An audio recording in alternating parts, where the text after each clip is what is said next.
கிறிஸ்துவுக்குள் பிரியமான அன்பு சகோதர சகோதரிகளே, தேவனுடைய பெரிதான கிருபையினால் நாம் தொடர்ச்சியாக தியானித்து வரும் 93 நாட்கள் நினைவு கூறுதல் தொடர் தியானத்தில் இன்று 78ஆம் நாள். இன்றைய நம் தியானத்தின் தலைப்பு அடையாளங்களின் ஆழமான அர்த்தம்.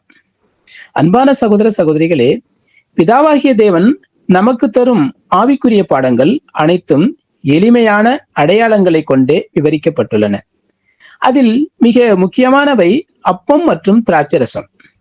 கர்த்தர் இயேசு தனது இறுதி ராபோஜனத்தின் போது அப்பத்தை எடுத்து இதை வாங்கி புசியுங்கள், பாத்திரத்தை எடுத்து இதை வாங்கி பருகுங்கள் என்று கூறினார்.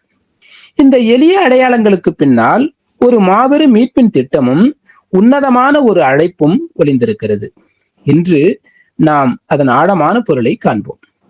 பஸ்கா பண்டிகையின் போது வீடுகளில் இருந்து புளிப்பு முழுமையாக அகற்றப்பட வேண்டும் என்பது கர்த்தரின் கட்டளை. வேதாகமத்தில் புளிப்பு என்பது பாவத்தை குறிக்கிறது.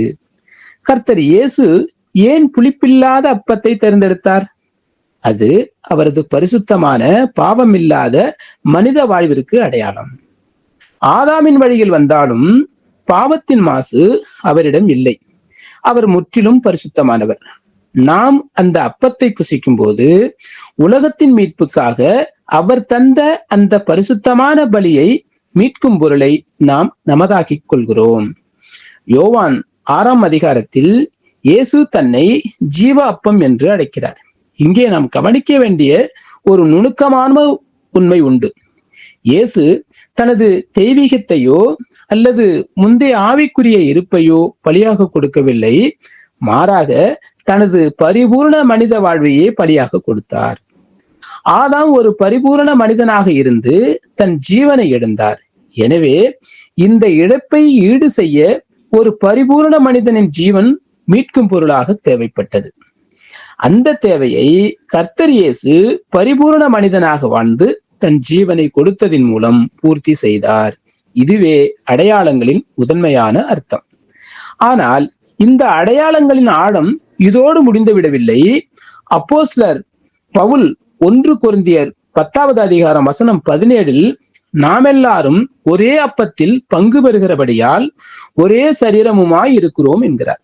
இதன் பொருள் என்ன? கிறிஸ்து என்பது தலையாகிய கர்த்தர் இயேசுவை மட்டும் குறிப்பதல்ல, அவரது சரீரமாகிய திருச்சபையும் சேர்த்தே குறிக்கிறது.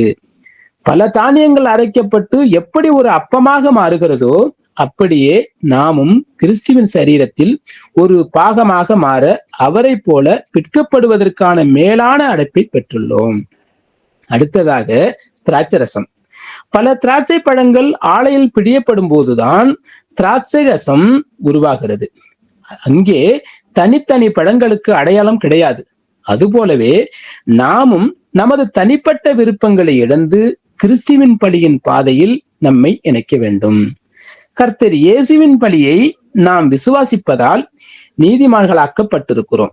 அந்த நீதிமான்களாக்கப்பட்ட வாழ்வை தேவனுடைய ஊழியத்தில் சகோதரர்களுக்காக ஜீவ பலியாக அர்ப்பணிப்பதே திராட்சை பழ ரசத்தின் ஆழமான பொருள். அன்பானவர்களே, நினைவு கூறுதல் ஆசரிப்பின் போது நாம் உண்ணும் அப்பமும் பருகும் ரசமும் வெறும் சடங்குகள் அல்ல. நாம் அந்த அப்பத்தில் ஒரு பகுதி, அந்த ரசத்தில் ஒரு துளி. நாம் அவரோடு கூட பாடுபட்டால் அவரோடு கூட ஆளுகையும் செய்வோம். கர்த்தர் இயேசு தந்த அந்த பரிபூர்ண ஜீவபலி நமக்கு நித்திய ஜீவனை தருகிறது. அந்த உன்னத அழைப்பை போற்றுவோம். இறுதி வரை விசுவாசமாக பலியின் வாழ்வில் நடப்போம். நாம் கேட்ட இந்த சத்தியத்தை நம்முடைய இருதய பலகையில் எழுதி கொள்வோமாக. தேவ கிருபையும் இரக்கமும் தொடர்ந்து ஒவ்வொரு நாளும் நம்மை வழி நடத்துவதாக. அன்பு சகோதர சகோதரிகளே, நமது 93 நாட்கள் தொடர் தியானத்தில் நாளைய நமது தியானத்தின் தலைப்பு தன்னைத்தானே சோதித்தறிதல். இதற்கான ஆழமான சத்திய விளக்கத்தோடு நாளை நாம் சந்திப்போம். கிறிஸ்துவுக்குள் பிரியமான சகோதர சகோதரிகளே, இதுபோன்ற அநேகம் ஆழமான சத்தியங்களை முழுமையாக பார்க்க நமது சத்திய கருவூலம் யூடியூப் சேனலை சப்ஸ்கிரைப் செய்து பயன்பெறுங்கள்.